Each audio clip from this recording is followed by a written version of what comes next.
Peace, y'all. I am Jessica Raquel, aka Brown Sugar, and you are tuning into an episode of Brown Suga Said It, the podcast, probably the first video as well as audio episode. So, welcome to the bakery. Let's get it. So, I attempted to record this episode earlier this week when I got the revelation, when I got the thought, and let's just say the way the microphone was positioned, the way everything was set up, it didn't work out. And that was about 40 minutes of a message. So we're going to try it again. It's going to be a little more condensed, but trust that the message is still authentic and it's true to my journey right now. So here in the bakery, if you are new, welcome. If you have been, with me on the journey through the episode completions and deletions, welcome back, and I appreciate you so much.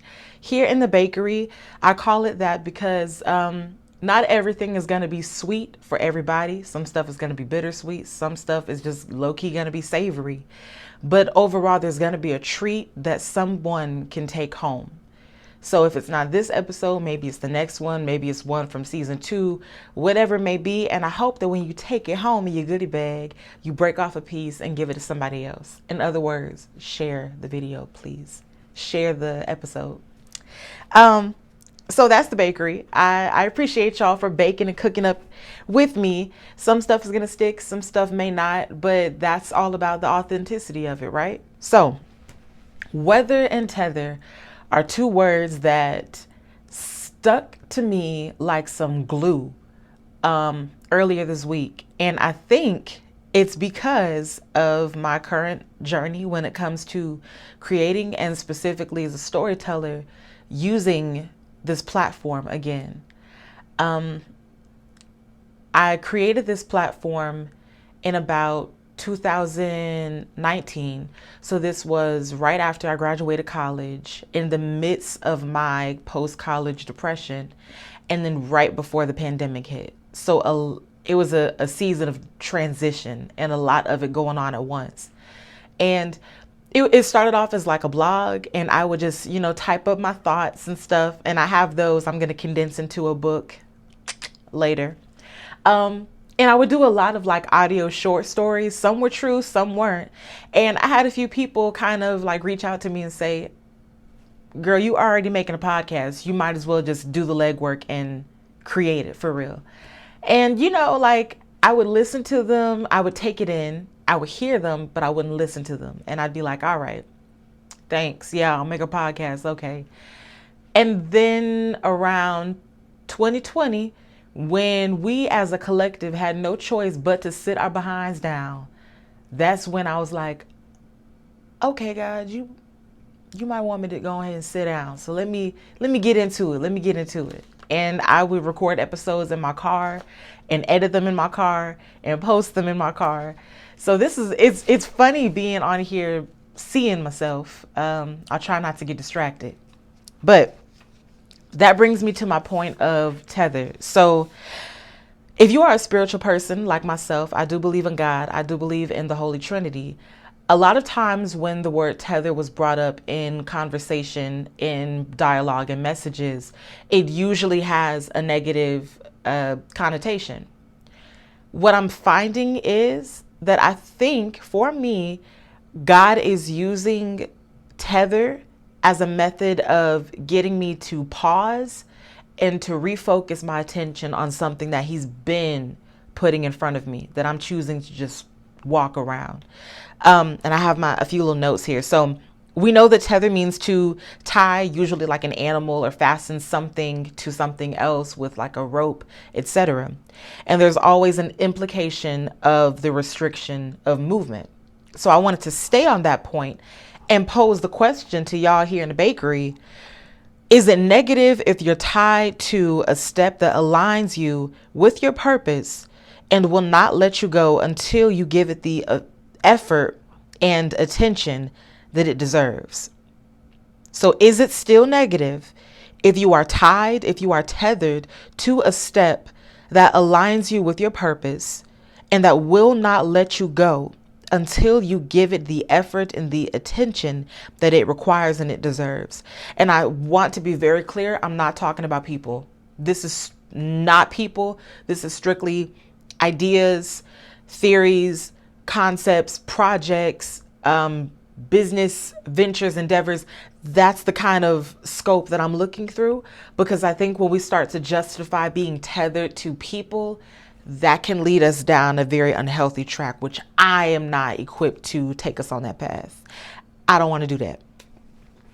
So, with this podcast, so season 1, I created it, right? And I had all this momentum and I was so excited. I was reaching out to my homies because I'm in a music frat. So I'm reaching out to my musician homies about creating some like theme music for me. Shout out to Chakra. He has an album. And my theme song is actually on there, my old theme song. So yeah, but I was just like, whew, this is a lot. This is overwhelming and I don't know if I can do it. So I stopped. And then of course I was dealing with romantic stuff at the time, which just took a bit of my attention. And then truly experiencing that FOMO after college and kind of navigating through this post-college depression that I was in the midst of, that started to take its toll on my energy. And I almost felt creatively fatigued. I can't even, like just a creative fatigue. And so I stopped. And then around about season 2, that's when I said, okay, I'm going to come back and I'm going to rebrand and I'm really going to do it this time. And I came back and I deleted a few episodes of season 1. And then I started to create some stuff with season 2. But then even still, that kind of fell off. And I won't lie, I gave up. And I deleted some episodes because I started to become embarrassed, because I would compare myself to other people who had podcasts and how popular their podcasts were. And I was thinking like, okay, maybe they don't want to hear me talk. And I had a few people say, well, maybe if you had a guest star, if you had a guest host, and I definitely want that in the future.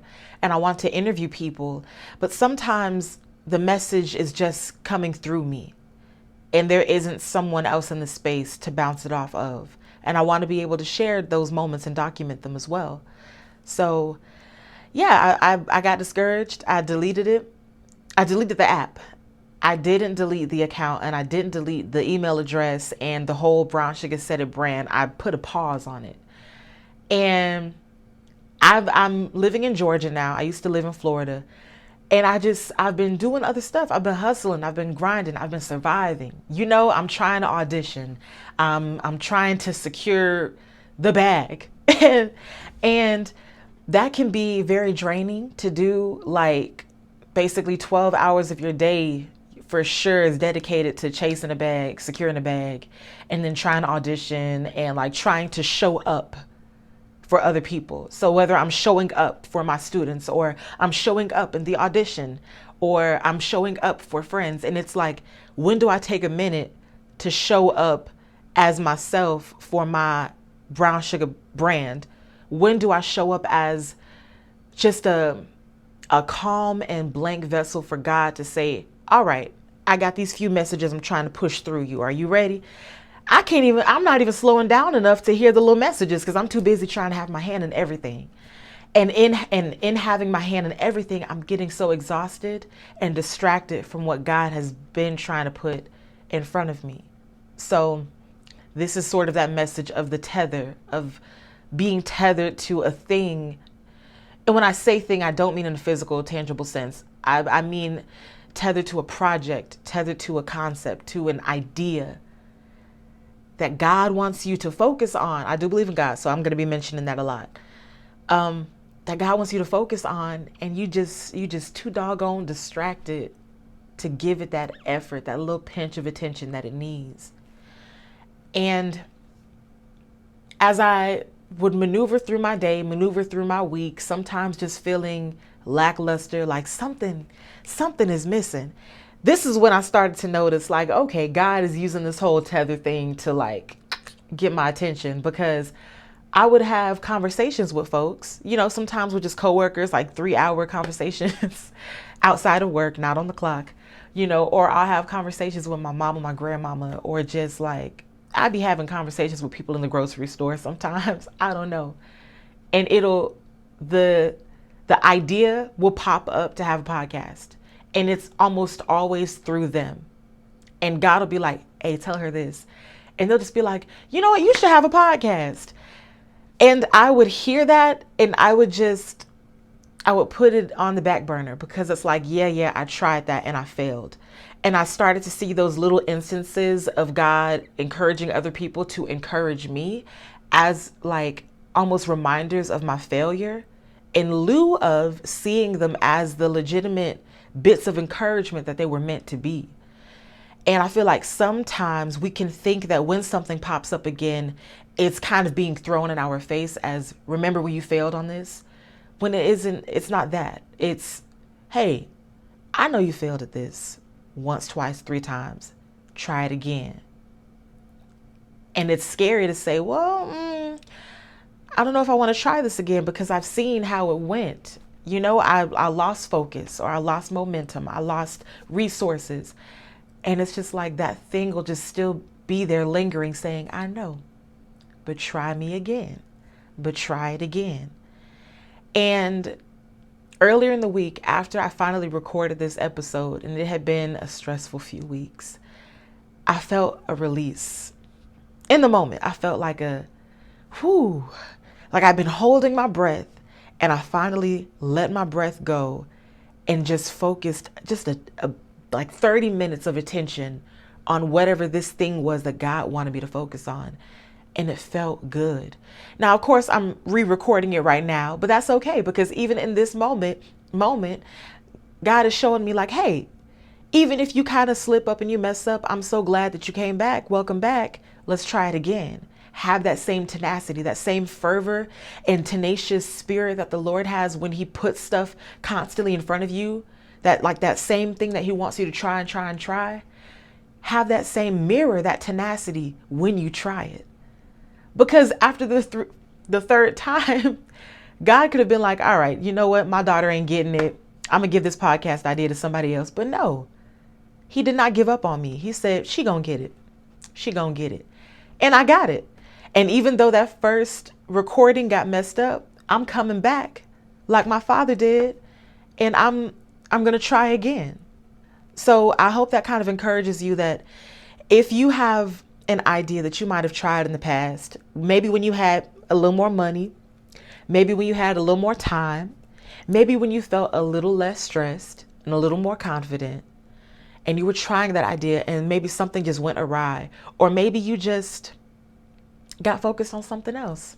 Maybe you got distracted and you went away from that thing. I encourage you that if that same idea is constantly resurfacing around you, it may be an opportunity for you to try it again. It may be. Excuse me. I'm always going to encourage you to pray first. Always talk to God, have the conversation because, when we do receive these messages, it isn't always for everybody, right? So take it with that salt. Like I said, we're in the bakery, add some vanilla extract, whatever you got to, and you preheat your oven and see if this is something you're trying to bake or see if it's something you're trying to eat, but talk to God and have that conversation. Meditate on it. Calm your body, calm your mind, write out the pros and cons of it, and then go for it. But don't get so caught in the pros and cons and the planning that you forget to do the doing, that you discourage yourself out of doing the action of it. So this is me. And guess what? If you fail, when you come back to it, I did too. How you doing? Recording number 2.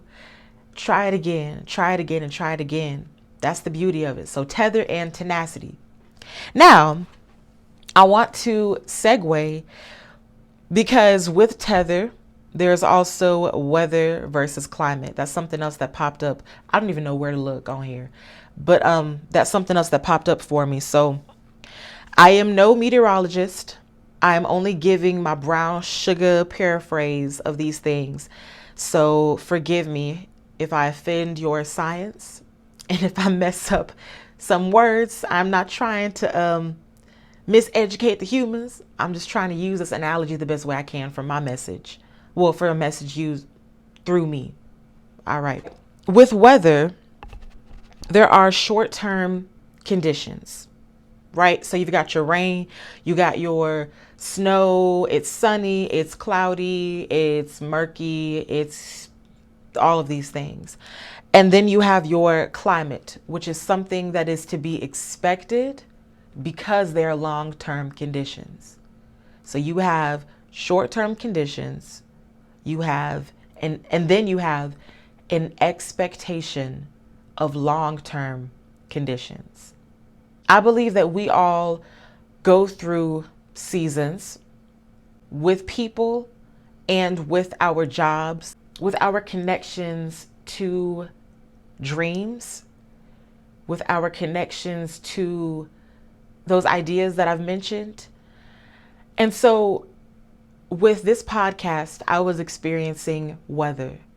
I was experiencing the short-term conditions of insecurity here and there, of laziness and like a lethargic energy over here.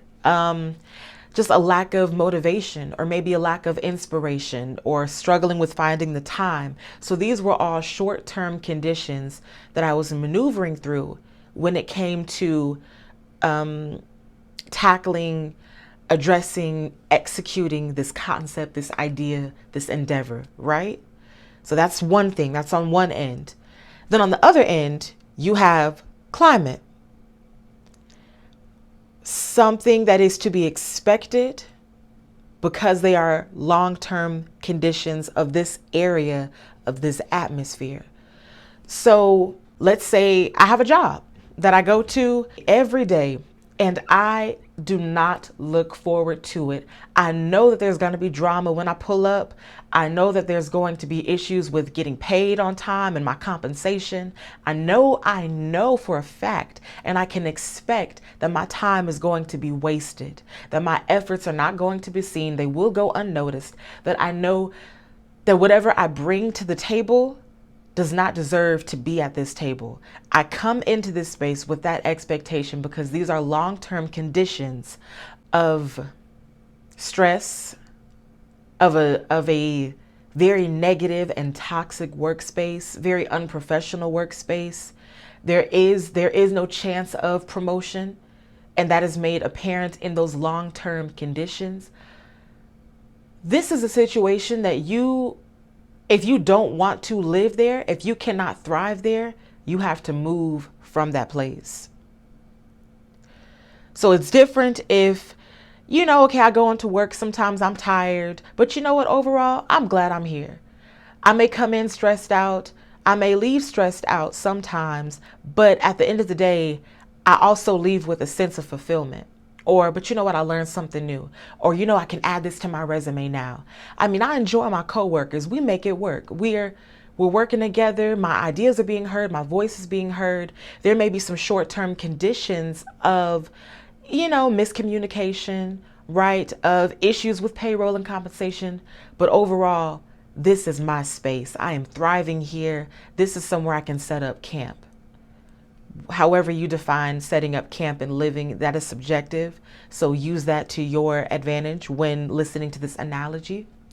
But with climate, if you know you are someone who wants more, who wants better for yourself, who wants their ideas to be heard and to not fall on child uninspired ears, then it's time to get up out of there. And you have to recognize that that is climate.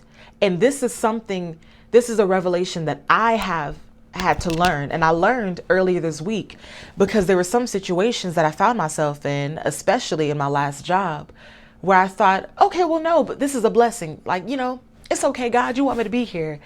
And God's probably looking at me like, honey, I gave you this job so I can get you here to Georgia, but I had no intention of you staying here as long as you did. And the only way to get you out of this place is to lay you off. And I was laid off. And to me, that was God saying, finally, my daughter, I'm pushing you out of this place because you are trying too hard to see optimism where there is none. You cannot grow here. And I have even struggled with that when it comes to living here in Georgia and whether or not I should move back home. And so I'm still praying on it, because there are plenty of instances that feel more like weather than climate. And so that's something I want to encourage you to receive, is really sit down when it comes to relationships, when it comes to, careers, when it comes to ideas that you've had. I don't know what other things could fall under this umbrella of focus. But when you do sit down and focus and you lay out, okay, what is weather and what is climate? Pay attention to those two areas. And then from there you can determine, okay, so should I be here? And I think once you realize whether or not you're supposed to be in a space, you open yourself up to see the doors that God is opening as He has closed this one. And I have been in a situation quite a few times where I'm pulling on the handle of a door that God has closed. And I'm pulling on it and I'm pulling on it because I'm like, no, these are weather conditions. It's gonna pass.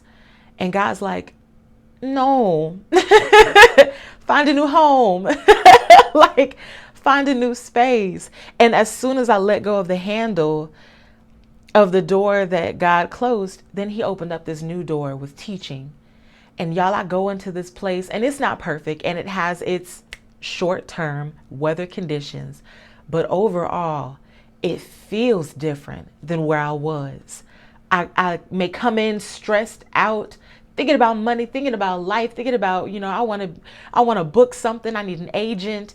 I'm trying to audition, like thinking about all this stuff.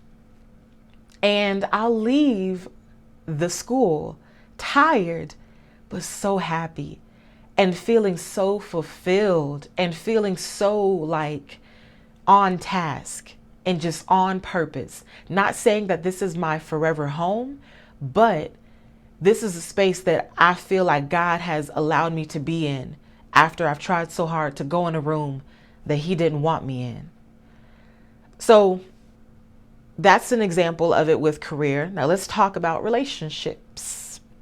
I don't think that we should be giving a lack of faithfulness as many passes as we give it.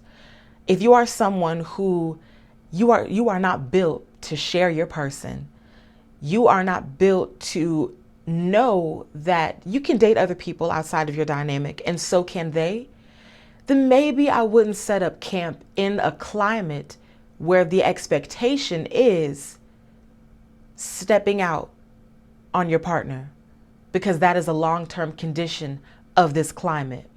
This isn't a short-term weather moment. This is like, you can expect it. I can expect you to disappoint me when it comes to flirting with other people, when it comes to entertaining other people, when it comes to welcoming other people into parts of your mental space and your emotional space that I sometimes don't even have access to. That is not home for you. And I pray that whoever's in this place and finds themselves in this situation, that you break free from that, because that is not healthy for you, for your peace, for your joy, for your mind. You deserve more. You deserve better. And you deserve and you have access to a different climate. On the other end of that, right, we are human. So we're going to mess up. That's just how life is. But in our mess ups, there's got to be a bounce back. We may have our disagreements and our moments that we're just like, I have a pet peeve, or something is off, or we're just not communicating the correct way. But it's up to both of us to figure out, okay, are these long-term conditions of the climate that we're in, or are these short-term weather moments? And I feel like sometimes we do give up on people when we experience weather because we start to confuse it with climate. So I am not at all a licensed therapist. I am no marriage counselor. I am no relationship counselor. I am learning as I go every day, every week. But this has just been something that was placed heavily on my heart as of recent when it comes to weather and climate, and when it comes to sticking it out because you know that you both are growing, and you both are learning, and there's patience there, there's peace there.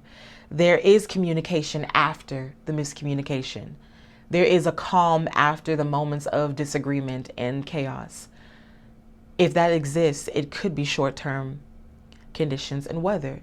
However, if you are trying and trying and trying to communicate and y'all just don't seem to align, or if you are trying and trying and trying to be patient with this person and they aren't showing you that same regard, and they aren't showing an effort to fix whatever it is that they've broken with their decisions they've made, or vice versa, you haven't made any efforts to fix a hole that you might have created, the tear.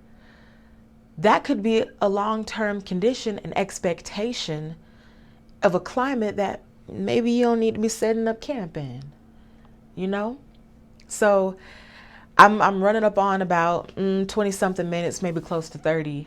But this is something that I'm working through, and not every episode will be like this. It's gonna fluctuate, but it's gonna be some good fluctuation. And it's just gonna be contingent upon what am I learning in this moment. Sometimes we're going to get hella artsy, which I'm so excited for. There's going to be some poetry. There are going to be some interviews. And then sometimes we're just going to have these aha moments that I'd like to share with y'all in this space. So thank you for tuning into The Bakery. The word for the day was pretty simple: tether, right? If something is popping up in your view constantly and it's an idea that you might have, given up on or put on the back burner, maybe God's way of saying, hey, try it again, but you won't know until you try. And then as far as weather versus climate, start to understand in situations and situationships, in connections and in relationships and in careers and other spaces you find yourself within, are these conditions, first of all, conducive to healthy productivity, to my growth as a person, and to my emotional and mental well-being? Or are they setting me up for failure? And if those conditions are setting you up for failure every time you enter that space, every time you enter that connection, that may be an expectation of that long-term condition. And it may be time for you to move to a different climate. However, if this is a space that there's some ups and some downs, but the ups are outweighing the downs, and we are making it work, and I am growing here, and I am learning here, and I'm being challenged here. Woo, baby. I'm being challenged here. Maybe I need to stick around, because weather's going to clear up. Sun's going to come out, and I'm learning something in the rain. I'm learning something in the snow. Maybe. I don't know. But if Brown Sugar said it, it must be word. Thank you for tuning in. I do not have an Instagram. I have deleted it. I'll be back on socials later on. I do have my YouTube, Brown Sugar Poetry, and I have brownsugasaidit@gmail.com. So thank you for tuning in. Peace and light, y'all. Stay easy.